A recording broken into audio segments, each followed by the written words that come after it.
Good morning friends, welcome to my blog channel new blog. तो आज आरंभ करने चाहूँगी ये चेन्नई रोड रु एटा main road Chennai to Bangalore रोडटा एनएच रोड। तो आम रूम को बर्तमान आम जा रोड रे देखुं आप बहुत गाड़ी गुड़ा आउची। आज रविवारटा से गोटे टाइम मिलला तो गोटे छोट वीडियोटे बनाई चाहिए से एपटे आसली मुझे रोडर दृश्यटा आने तो ये आम रूमटा पाखरे आम बर्तमान जा रूम को यहाँ बहुत स्पीड रे गाड़ी गुड़ा चली साउंड भी बहुत जबरदस्त होची। हॉर्न गाड़ी सब एनी टाइम आम रूमटा हुए ये आमर बिल्डिंगटा ब्लू कलर बिल्डिंगटा से उपरको आम जा आमर एपटे बुलिकी जावाक पड़ो। ता तले दुकान गुरा अच्छी सब। यहाँ चेन्नईर तांडलम छक जोड़ा कि जार ना तांडलम छकटा यहाँ लाइट फाइट लगी रात आर सीन भल आसुची। होटेल फोटेल अच्छी रहमान बिरियानी होटेल बड़ बड़ होटेल गुरा केतटा अच्छी आमती सब जगटा यहाँ गोटे आमर रूमटा पाखरे आगा ये छक उपर सब गाड़ी साउंड गुरा प्राय रूम को आसी था। आमर रूम मकान तले ये माछ दुकान अच्छी सेपटे चिकेन दुकान अच्छी सब दुकान गुरा अच्छी रोड एपटे आउ रूम पाखक लगे छोट छोट दुकान गुरा सब कोड़ा कोड़ सब टेक्सनारी सामान दुकान अच्छी। इटा फिटा से मकान कौन तैयारी चलती से छात उपरे से इटा सब अच्छी ये आंकर हेल्ले दुकान सेपटे अच्छी से जो झीटा कला से गोटे दुकान अच्छी सेपटे यहाँ आमर मकान ना मकान भितर जा बर्तमान आम रूम को जा टे रूम गला पर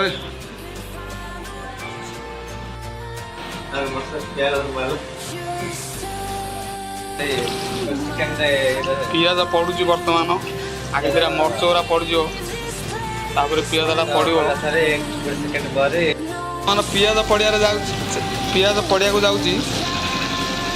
आगे फिर मर्च पड़गला फास्ट तापर आम पियाज पकाऊ मंटू भाई घाटुं रूम रे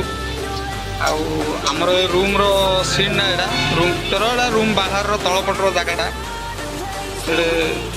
दुकान बाड़ी गुरा अच्छी सब। यहाँ आम रूम प्रथम रूम यहाँ हूँ फास्ट रूम यहाँ रोषेबास हो रूम रे आउ बसा उठा हो सेकेंड रूमटा रोषेबास किसी ना यहाँ केवल अच्छी शोवाई रूमटा केवल आउ किसी काम ना यार रोषे गोटे रूम रे हो आज हवाक जाऊँ अंडा तरकारी अंडा तरकारी मरीच पियाज पड़गला अलरेडी अंडा छाणिकी रखागला। यहाँ आम सब भेजिटेबल रोचे ये सब जहाँ पनीपरिया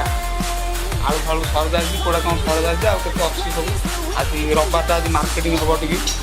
अंडा प्रस्तुत हो जाए आलू सीझे रखाही टमाटो भी काटिकी रखाही सहित बाइण टे पड़ो तरकारी टुकुड़ा टुकुड़ा कर रखाही अच्छी अदा रसम टेस्ट प्रस्तुत हो जाए आम यहाँ ग्राइंडिंग करदे अंडा सीझाटा अच्छी तापर प्रेसर कुकर डाली हम कड़ी तो बही गैस देखा आगु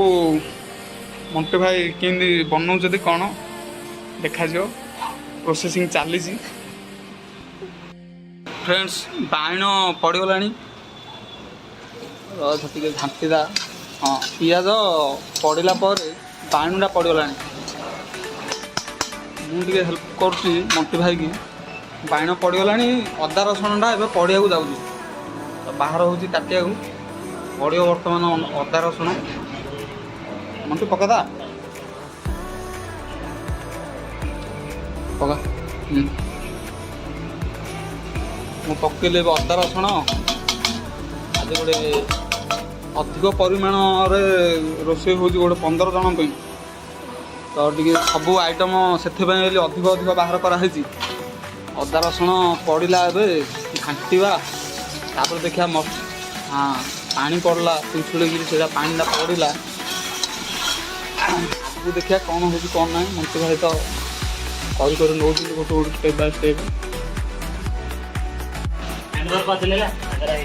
ହଁ ହଁ ଶାଗର ଲୁଣ ପଡ଼ିଗଲା ଏବେ ଅଣ୍ଡା ତରକାରୀରେ ଶାଗର ମୁଁ ଘାଟିକିରି ଟମାଟୋ ପଡ଼ିଗଲାଣି ଆଗରୁ ତାପରେ ଲୁଣଟା ପଡ଼ିଲା ସେଟା ଟିକେ ସିଝିଲା ପରେ ଆମେ ମସଲାଟା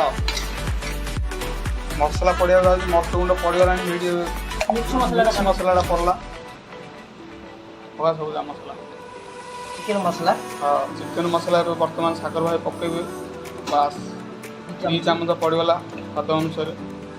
ତାକୁ ଧରି ହଳଦୀ ପାଉଡ଼ର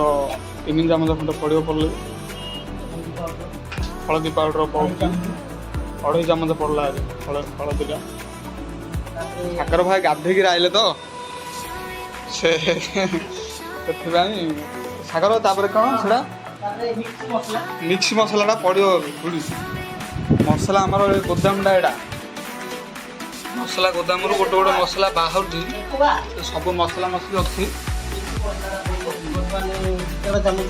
ମିକ୍ସ ମସଲା ପଡ଼ିଗଲା 1.5 ଚାମଚ ଆଗରୁ ଗୋଟେ ହାଫ୍ରେ ପଡ଼ିଥିଲା ଏବେ 2ଟା ପଡ଼ିଗଲା ଟୋଟାଲ୍ ମିଲାକେ 1.5 ଚାମଚ ହେଇଗଲା ଆଉ ଭାତ ତ ଗଲା ହେଇଯାଇଛି ଭାତ ହେଇକିରି ଆଗରୁ ଅଲରେଡ଼ି ଓକେ ହେଇକିରି ଅଛି ଏବେ ବର୍ତ୍ତମାନ ଘାଣ୍ଟିବାକୁ ପଡ଼ିବ ଫ୍ରାଏ ହେବ ମସଲାଟା ଜାଳ ଦିଆହେଇଛି ମାମୁଲୁ ଟିକେ କମ୍ ଆଗା ଦିଆହେଇଛି ନାଇଁ କମ୍ ନାହିଁ ଯେ କବାଟ ବନ୍ଦ ଅଛି ବୋଲି କବାଟ ଖୋଲା ଅଛି ବୋଲି ଜାଳଟା ଟିକେ କମ୍ ଦେଉଛି କିନ୍ତୁ ଅଧିକ ଅଛି ଜାଳ ଲୋଡ଼ ଦିଆହେଇଛି ଜାଳ ଆଉ କଡ଼େଇରେ ନାଗି ଯାଉଛି ମାନେ ଜାଳ ବେଶୀ ଅଛି ଟିକେ ପରେ କମେଇବା ଆଉ ଟିକେ ପରେ କମେଇବା ସେ ମସଲାଟା ଟିକେ ପୋଡ଼ିଲା ଭଳିଆ ହେଇଗଲେ ତାପରେ ଆମେ ଜାଳଟାକୁ ଟିକେ କମେଇ ଦେବା ତାପରେ ସାଗର ଭାଇ କହିବେ କ'ଣ କରିବା ଆଉ ମସଲା ପଡ଼ିବା ପରେ ଆଳୁଟା ଯେଉଁ ଆମେ ରଖିଥିଲେ ସିଝେଇକି ଯେଉଁ ରଖା ହେଇଥିଲା ସେଇଟାକୁ ଟିକେ ଚିପିକିରି ବାସ୍ ପଡ଼ିଗଲା କଡ଼େଇରେ ପଡ଼ିଲା ପରେ ଫ୍ରାଏ ଚାଲିଛି ଲାଗିଯିବ ନା ମସଲାଟା ମିକ୍ସ ହେଉନି ସେଥିପାଇଁ ମସଲା ମିକ୍ସ କରାହେଉଛି ଆଳୁ ସହିତ ଆଉ କିଛି ସମୟ ପରେ ପାଣି ମାରା ହେଇଯିବ ସାଗର ଭାଇ ଯାହା କହିବାରେ ପାଣି ମାରିଲା ପରେ ଅଣ୍ଡାଟା ତାପରେ ପାଣି ଗରମ କଲା ପରେ ଦେଖିବା ସେତେବେଳକୁ ଅଛି ସମୟ ବର୍ତ୍ତମାନ ଆଳୁଟା ପୁରା ସିଝିଗଲାଣି ଆଉ ମସଲା ବି ମିକ୍ସ ହେଇଗଲାଣି ତା ସହିତ ମସଲା ହେଲେ ପ୍ରାୟ ଯେତିକି ସିଝିବା କଥା ସିଝିଗଲାଣି ଜାଳ କମେଇକିରି ଆମେ କେତେବେଳୁ ବସେଇଲୁଣୁ ଏବେ ପାଣି ମାରା ହେଉଛି ମସଲାରେ ତରକାରୀରେ ପାଣି ମାରା ହେଇଯିବ ତାପରେ ପାଣିଟା ଗରମ ହେବା ପର୍ଯ୍ୟନ୍ତ ଆମକୁ ଅପେକ୍ଷା କରିବାକୁ ପଡ଼ିବ ବାସ୍ ପାଣିଟା ମାରା ହେଇଗଲା ଆମକୁ ଘାଣ୍ଟି ଦେଇକି ଅପେକ୍ଷା କରିବା ତ ବର୍ତ୍ତମାନ ଗରମ ହେଇଯାଇଛି ଅଣ୍ଡା ପଡ଼ିଆରେ ପଡ଼ିବ ଏବେ ଅଣ୍ଡା 15 ଜଣ ପାଇଁ ଆମେ କେତେ ଜଣ ସାଗର ଆଜି 12 ଜଣ ନାଇଁ କି 12 ଜଣ ପାଇଁ ଆଜି ଆଇଟମ୍ ହେଉଛି ସେଥିପାଇଁ ବୋଲି ବଡ଼ କଡ଼େଇ ଆଉ ଅଧିକ ପରିମାଣରେ ବି ଅଣ୍ଡା ଆସିଛି ତା ସହିତ ଭାତ ଆଉ ଡାଲି ଆଜି ହେଇଗଲାଣି ଭାତଟା ତରକାରୀ ପରେ ଡାଲିଟା ବସେଇଲା ଅଣ୍ଡା ହେଇଠି ପଡ଼ିଗଲା ଏବେ ବହୁତ ପରିମାଣରେ ଆଜି ରୋଷେଇଟା ତ ସେଥିପାଇଁ ସମସ୍ତେ ପ୍ରାୟ ଜାଣିପାରୁନାହାନ୍ତି ସାଗର ଭାଇ ଆଜି ଟିକେ ଆସିଛନ୍ତି ସେଥିପାଇଁ ବୋଲି ଆକା ବନେଇବା ଆଉ ପାଣିଟା ଫୁଟିଗଲେ ତ ତରକାରୀ ଆମର ରେଡ଼ି ହେଇଗଲା ତାପରେ ଧନିଆ ପତ୍ରଟା ମାରିଦା ଗଲା କାମ ଛିଡ଼ିବ ତାପରେ ତ ଅଣ୍ଡା ତରକାରୀ ଆଉ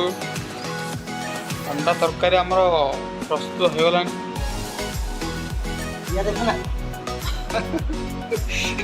ସାଗର ଭାଇ ଟିକେ ଟେଷ୍ଟ କରୁଛନ୍ତି ଅଣ୍ଡା ତରକାରୀ ଲୁଣଟା ଠିକ୍ ଅଛି ନା ନାହିଁ ଟିକେ ଟେଷ୍ଟ କରୁଛନ୍ତି ଆଉ ଏଇଠି ଏବେ ଟିକେ କମିଥିବା ଯୋଗୁଁ ଆଉ ଟିକେ ଲୁଣ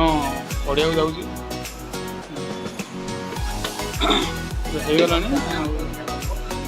ଆମ୍ବୁଲ ଟିକେ ସେଥିରେ ପଡ଼ିବ ଜଷ୍ଟ ଟିକେ ଖଟା ଅଂଶ ରହିଲେ ତରକାରୀଟା ଯେକୌଣସି ଆମିଷ ତରକାରୀ ଟିକେ ଭଲ ଲାଗିବ ସେଥିପାଇଁ ଆମ୍ବୁଲ ଦୁଇଟା ପଡ଼ୁଛି ଗାଁରୁ ଆସିଛି ଆମ୍ବୁଲଟା ଆମର ପିଲାମାନେ ରହୁଛନ୍ତି ତ ଗଲା ଗାଁରୁ ଧରିକି ପଳେଇ ଆଉଛନ୍ତି ବେଳେବେଳେ। ଆଉ ସେଇଠି ଏବେ ରେଡ଼ି ଆଉ ତାପରେ ସାଗର କ'ଣ ଘୋଡ଼ା ହେଇଯିବ ତ? ହଁ